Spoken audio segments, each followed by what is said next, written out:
comes to defining Sony's PlayStation consoles, Insomniac Games have played a crucial role. Creating such integral franchises as Ratchet and Clank and Spyro the Dragon, Insomniac are now stretching out with their first multi-platform title, Fuse.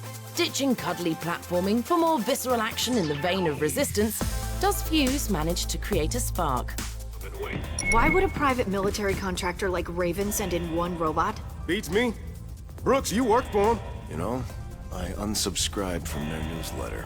Blending the sly humour of Ratchet and Clank with the brooding action of Resistance, Fuse depicts the actions of a sinister corporation known as Raven, who continue to experiment with a mysterious alien substance. Boasting the capabilities to form devastating new weapons and human augmentations, the threat of the Raven Corporation continues to grow. Fortunately, the members of anti-terrorism agency Overstrike 9 are out to stop Raven in their tracks. Formed of 4 agents, each boasting a unique ability, Overstrike 9 ventures deep into the heart of the Raven Corporation to shut them down for good. Truth be told, the plot of Fuse is fairly derivative, but the quirky interaction between the Overstrike 9 provides some welcome humour.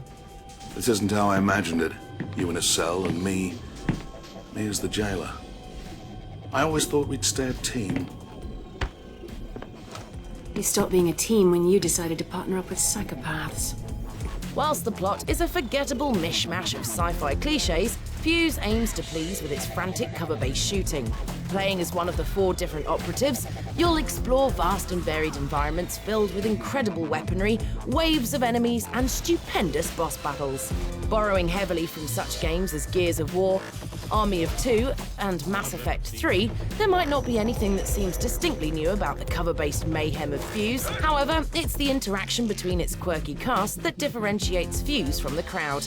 Play alone and you're free to leap between characters at any time, with each one bringing significant changes to gameplay.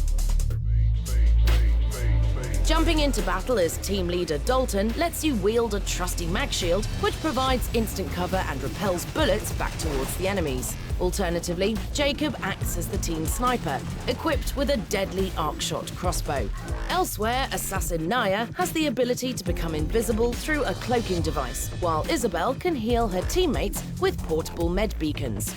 Leaping between the 4 characters at will is enjoyable, but clumsy AI and a lack of an engaging story makes playing alone tiresome. Clearly built from the ground up as a co-op experience, jumping into Fuse with a group of friends reveals a far more enjoyable experience.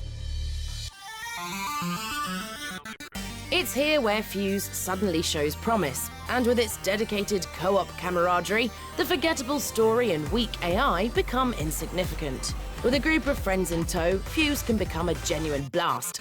Along with the 8 to 10 hour campaign, Fuse also features its own take on the Horde mode of Gears of War in the form of its dedicated Echelon mode. Taking place within condensed environments from the campaign, Echelon allows players to take on waves of increasingly tough enemies, whilst earning plenty of rewards in the process.